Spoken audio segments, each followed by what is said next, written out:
available. And now I'd like to introduce our CEO of CMA, Sarah Trahern.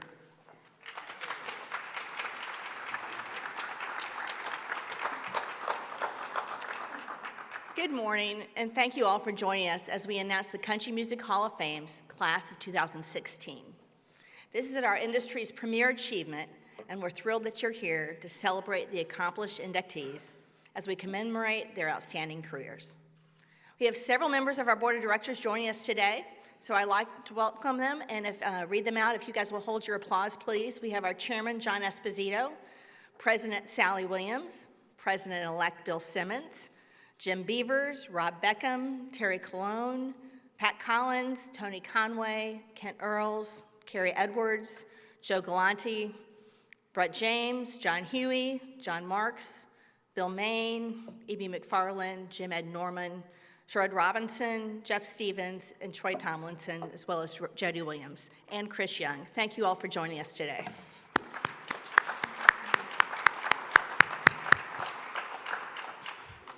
I'd also like to acknowledge members of the Country Music Hall of Fame, who I'm sure are anxious to see who will be joining their ranks this year. If you would please stand. Joining us today, I believe, are Bobby Bear, Joe Bonzel, Bonnie Brown, William Lee Golden, and Joe Walker-Metter.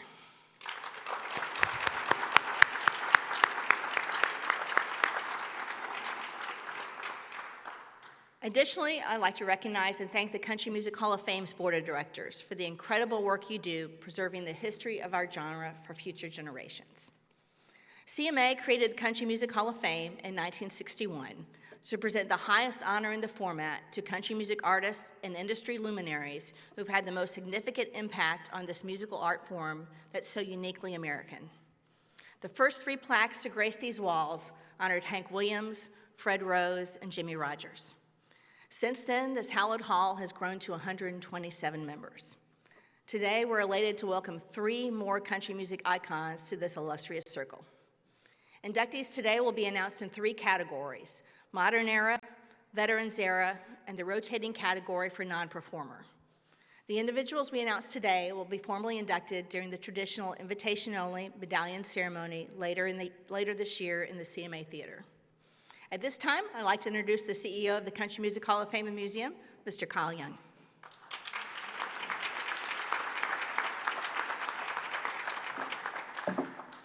Thank you, Sarah. And good morning. Welcome to Country Music's Temple, the Hall of Fame Rotunda.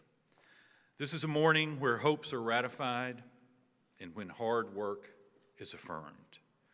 It's one of the highlights of our year, of the country music year, and I'm happy to join our friends and colleagues from the CMA on such a bright and brilliant occasion. In a few months, these bronze plaques will be joined by new members in the Hall of Fame. Today, we will recognize an uncommon group of legends. We will cheer their remarkable contributions. We'll welcome them into our most sacred circle. I marvel at the contributions of these 3 pathfinders who make up the class of 2016. These artists, and they are all truly artists, came along in different eras and specialized in different things, but they each arrived with inventive, highly individualistic, creative approaches. They ran against the grain of history, and in doing so, they created their own indelible historical marks. The class of 2016 Country Music Hall of Fame inductees. Thank you for being with us on this happy, happy morning. Sarah?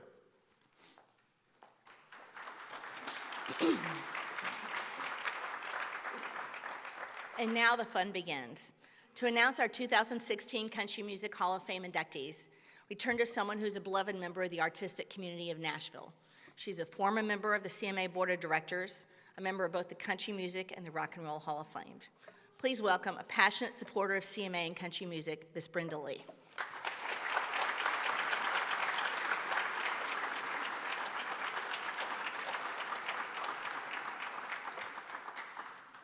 Thank you so much, and good afternoon. Are you excited? Not quite as much as I am, because I know what this moment means. And You know, when you have a dream as a child and you finally realize what dreams mean and that they can come true, in our industry, this is one we're always afraid to dream. And that's why it makes it so special when it happens. So, each year, the announcement of the new Country Music Hall of Fame inductees is always a cause for celebration. This year's class features 3 individuals who are revered for their respect of country music's deep traditions, but are equally regarded for forging their own unique paths, taking the industry in new directions and making new fans for country music around the world. We'll begin with the non-performer inductee. Born July the 26th, 1931, in rural North Carolina, he took over the family farm at age 15 when his father died.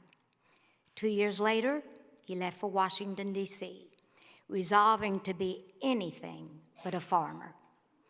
He began to write songs while working as a hotel car hop. His first job in the music business was as a record store clerk, and his early work involved promotion and distribution.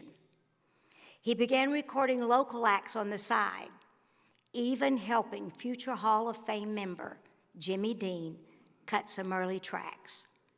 He joined Mercury Records in 1953 and eventually became head of National Country Promotion. But after making his first trip to Nashville to determine why country sales were flat, he clashed with executives over the direction of the label sound, which he felt was antiquated in the age of rockabilly. During his short tenure at ABC Paramount in 1956, he acquired the master to the label's first million seller, A Rose and a Baby Ruth, by George Hamilton IV. He also signed Rock and Roll Hall of Fame member Lloyd Price to the label. And soon after, he started his own label, Monument Records, a nod to the nearby Washington Monument, and publishing house Combine Music in 1958, and used those earnings from the company's first hit song, Billy Graham's Gotta Travel On, to move to Nashville 2 years later. Within a decade, our non-performer inductee's fearless musical taste helped launch the iconic careers of Country Music Hall of Fame members Chris Christopherson, Dolly Parton, and Willie Nelson, while also writing an important chapter in rock and roll's music history. He cemented his place in music history with the signing of the great Roy Orbison. Their recordings remain towering achievements and inspired a legion of future rock and roll stars, including the Beatles and a young Bruce Springsteen.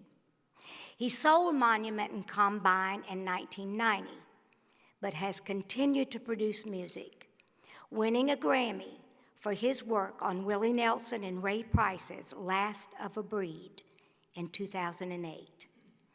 He was inducted into the Musicians Hall of Fame in 2000, and along with his friends Christopherson and Nelson, received the prestigious Del Franklin Award from Leadership Music in 2010.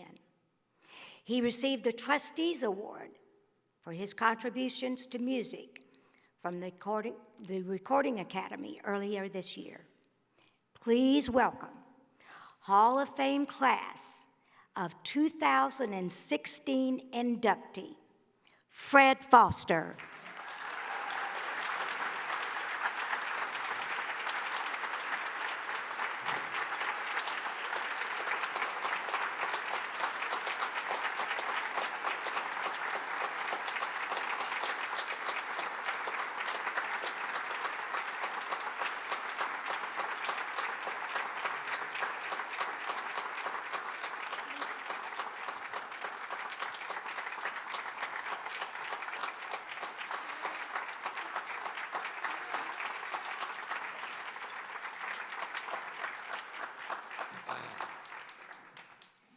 Well, to say that I thought this day would never come would be an understatement. You don't dream about things like this. If you're involved in country music in any way and you were inducted into the Hall of Fame, you can't get any higher or any better than that. You're at the top of the mountain. And I have to say the view is very good from up here. And I want to thank Brenda for that wonderful introduction, which I don't know that I deserve all that, but she made it sound good. And I thank her for that. And I thank all of the CMA members that voted for me. And I give you a promise now that I will continue to work with country music people and for country music wherever I am.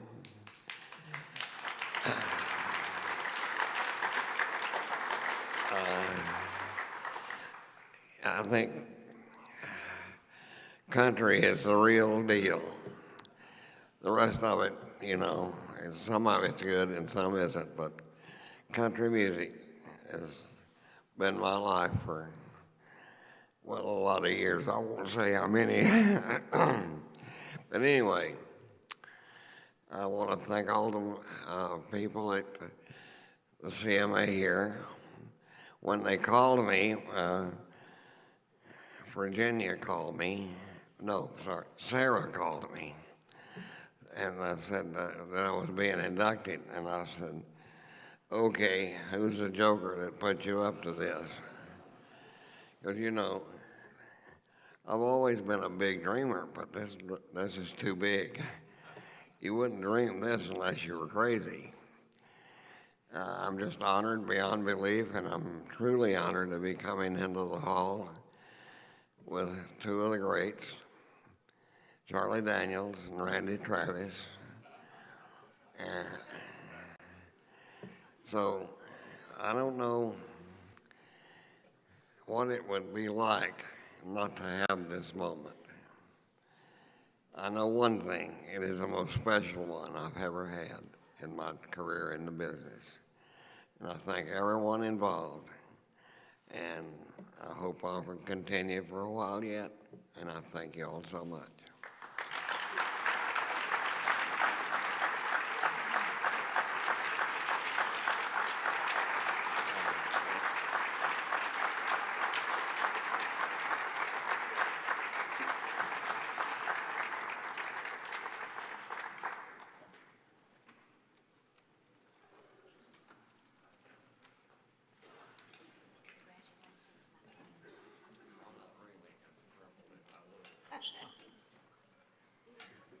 Well, since Fred has let the cat out of the bag, y'all can all go home.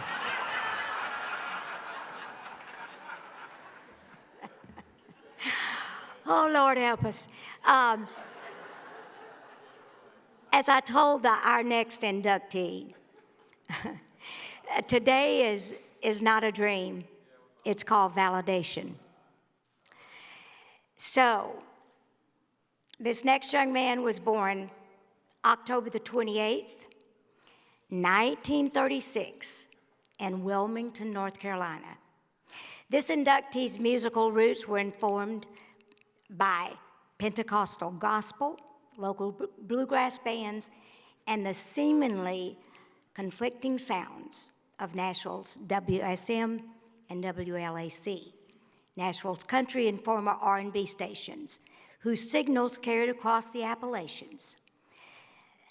Those four sounds combined to create rock and roll around the world. He graduated high school in 1955. Already proficient at fiddle, mandolin, and guitar, he formed his first band, the Jaguars. The group stopped in Fort Worth, Texas, on its way to California to record a song with producer Bob Johnston. Nothing much came of that instrumental, which had been picked up by Epic Records for national distribution.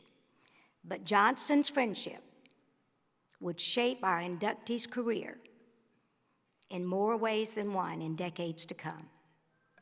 In 1964, this inductee and Joy Byers co-wrote It Hurts Me, a 1964 B-side recorded by Elvis Presley. Over the next few years, Johnston tried to convince the multi-instrumentalists to move to Nashville, and in 1967, he took his distinctive bull rider hat, wide beard, and outsized persona to Music City, where he quickly made an impact in the studio. He recorded with musicians as diverse as Al Cooper, the Marshall Tucker Band, and Marty Robbins, and made significant contributions to the historic sessions that yielded Bob Dylan's album, Nashville Skyline. His own infectious sound began to connect with the public with the release of 1974's Fire on the Mountain. The singles, The South's Gonna Do It and Long-Haired Country Boy, charted in 1975 at a time of renewed interest in Southern culture, and the album went platinum. The peak of this run came in 1979 when he released Million Mile Reflections, a title that referred to his band's countless days on the road. The album included the iconic The Devil Went Down to Georgia, a song that became a cultural phenomenon. Devil went to the top of the charts at country, peaked at number 3 on the pop list, and appeared on the soundtrack for Urban Cowboy. Still busy creating music and touring, he released Live at Billy Bob's, Texas in 2015. At 79, he logs more than 100 dates a year. But he took time off the road to be here this morning. And it's pretty amazing that he comes in under the veterans category. Because if there ever was a veteran who loved veterans, it's our next inductee, my buddy, Charlie Daniels.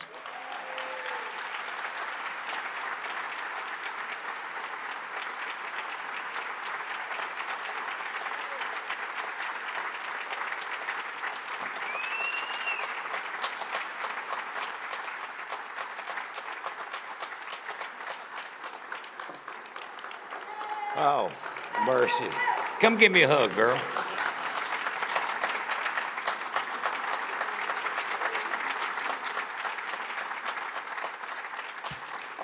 I'll put this up just a tad.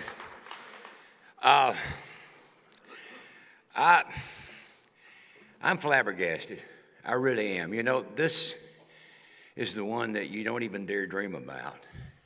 You can work toward other goals. There's no way to work toward this goal. It's something that either happens or it don't.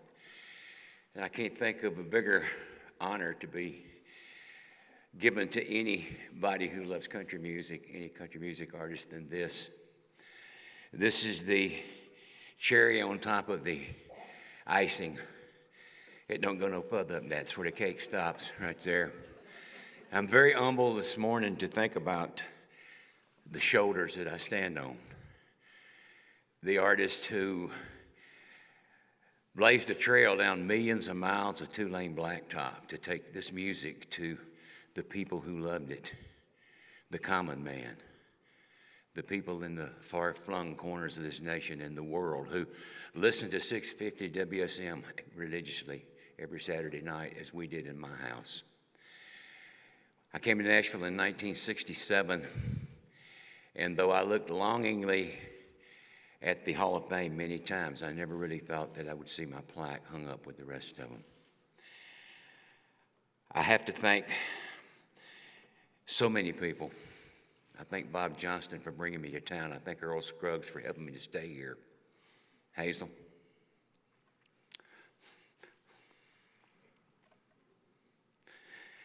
Little Charlie, David, BB, Paula, Angela, all you folks in my office who work so hard for me, Kurt, all you folks that are, and I wasn't going to do this. I mean, I hate to hear people get these big, long lists, but I owe so much to so many people, and I just want to say thank you to all the folks in the industry who had anything at all to do with this.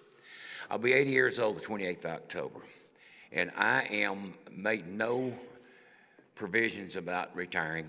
I intend to be doing this. My hero is little Jimmy Dickens. And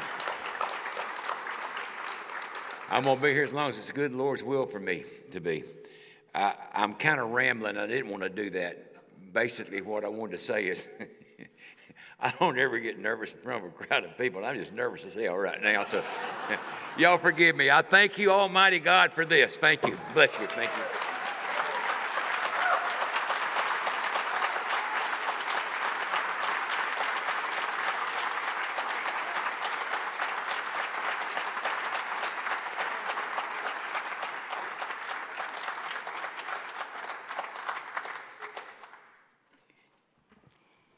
Kyle, if you don't mind, I'd like Charlie hanging next to me, if that's okay, up here. All right. And now our final category, modern era artists. Very few figures in country music stand out as signposts along the way. The trendsetters who fearlessly predict and influence the future of the genre. Our modern era inductees is one of those performers. Born on May 4th, 1959, in Marshville, North Carolina. We're well represented by North Carolina today, aren't we? He grew up on a rural farm and began performing as a child with his brother.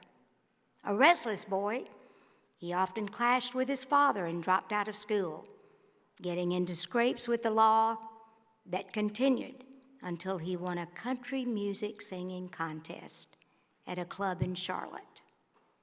The owner took an interest in the teen and gave him a job. It was the start of a professional and personal relationship that would shape his life and career for the next 25 years. The two moved to Nashville in 1982 to pursue a recording deal for this inductee. And as I told him backstage, in my opinion, he is the one who started the movement of what we know as country music today. After that same North Carolina club owner took over the Nashville Palace, our inductee was hired to sing and cook. After being turned down by every label in town for being too country, Martha Sharp, who was at an A&R at Warner Brothers Records, took notice of the singer at the Palace and set out to champion him at the label. His first single, on the other hand, barely registered on the charts in 1985. But the next one rose to the top 10. Warner Brothers released On the Other Hand, and it quickly became his first #1 single, beginning a run of 10 #1s out of his next 12 singles. Forever and Ever Amen, the first single from his 1987 album, Always and Forever, also went to #1 and helped him score the first of 7 Grammy Awards. Always and Forever also took Album of the Year at the 1987 CMA Awards, during which he also won Male Vocalist and Single of the Year. With his next 4 albums, he would go on to have 16 #1 songs, charting more than 50 and selling more than 25 million albums. The singer pursued an acting career in the 80s and scored more than 40 motion picture and television roles. And in 1991, he married that club owner, who later became his manager, Liz Hatcher. At the turn of the century, he turned his attention to gospel music, reinvigorating his career with the release of 3 Wooden Crosses. The song went to #1 on the country and Christian charts and was the 2003 CMA Awards Song of the Year. The 56-year-old singer's public performance career was put on hold in 2013 when he suffered a massive stroke as a result of a viral infection in his heart. With doctors telling the family that all hope was virtually lost, and after spending 6 months in the hospital, he's fought back harder and with courage, and he is now able to walk.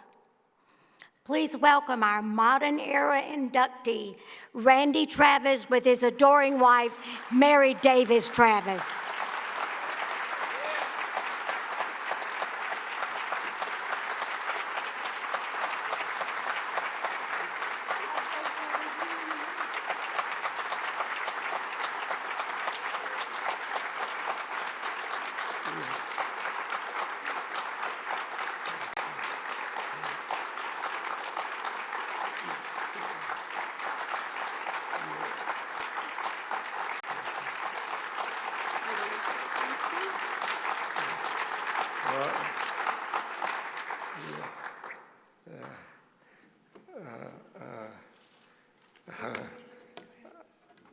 Thank you,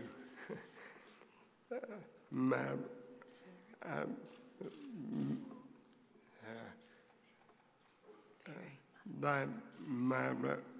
Yeah.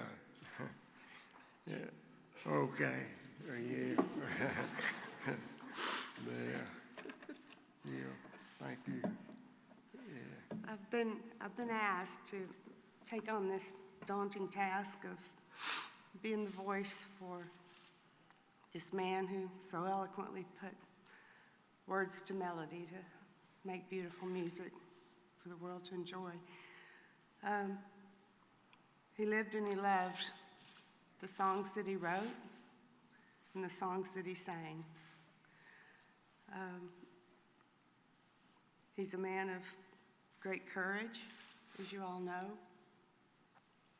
He's kind, he's gentle, and he has God-given talents that I feel like when he went to take lessons from Miss Kate Mangrum when he was 9 years old.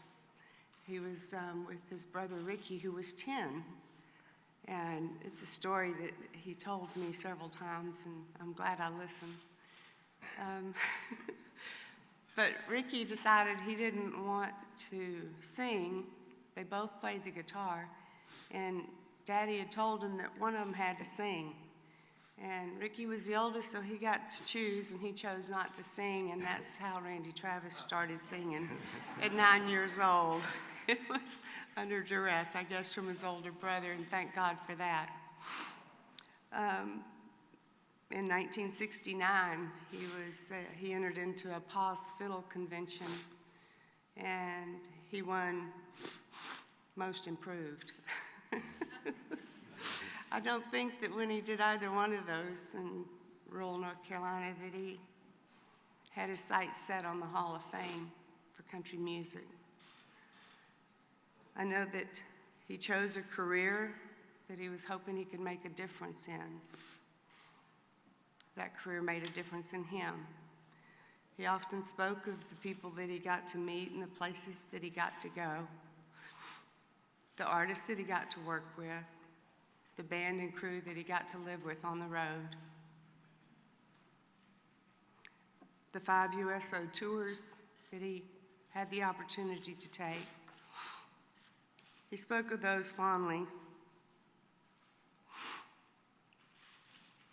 We were with Larry Gatlin at a benefit that we did in Texas, and Larry, he made me laugh because he said, man, we were hot. We were doing everything just right in the mid-'80s, and we were down at the Houston Livestock Show every year, and we were selling out at 45,000 people. Then along came this kid named Randy Travis. And he said, and he had 49,000 people there. He said, we knew we were done. He has a great story to tell there. Anyway, Randy's often said, no doubt there have been storms in life. And he said, but God Almighty has carried him through each and every one, and today makes him the man that he is. He's honored beyond words to join those before him that are members of the Hall of Fame, and the ones that no doubt will follow.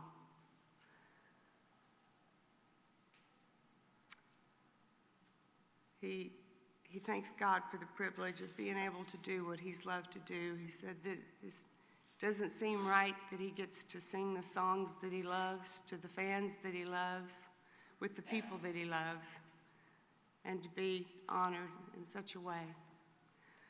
Thank you to the CMAs, for all of the people that are members of the CMA, that gave him a chance, that helped him along the way, that believed in him, and now have allowed him to hang his hat on the walls of fame with the greats before him. There's too many people to thank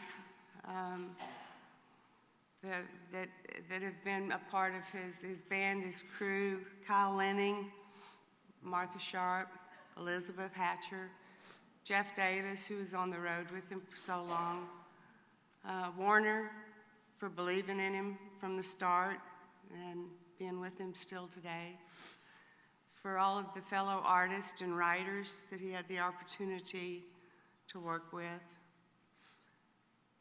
Thank you for the people that have been our friends and that have stood beside us through the last 3 years. After spending the months in the hospital when they really said there was no hope, go ahead and pull the plug. I went to his bedside and I said, baby, I said, you gotta give me some more fight.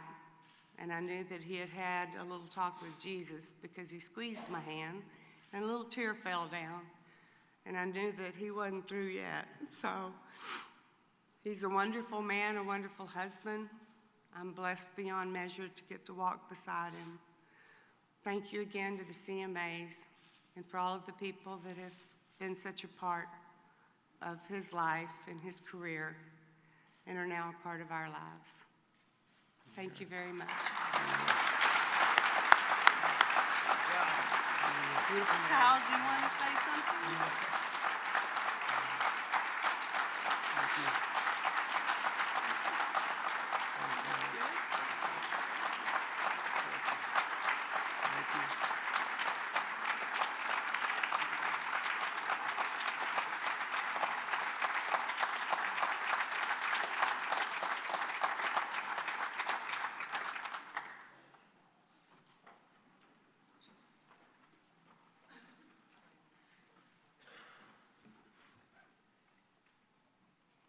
Oh, this has been a tremendous morning. I feel like that we're all honored to be here today, inductees, whatever. This is a hallowed place, and I want to thank all of you for coming. On behalf of my friends at CMA, I want to once again congratulate our inductees, their colleagues and families on this career achievement. And I'm already looking forward to the medallion ceremony. That gets even better if it's possible. So ladies and gentlemen, once again, Charlie, Hazel, Randy, gosh, Fred Foster, Mary. I don't know if Fred bought anybody or not, but this is such a wonderful class. And there are just no words, like I told Charlie when this happens. It's not a dream, buddy. It's validation. Thank you so much, ladies and gentlemen.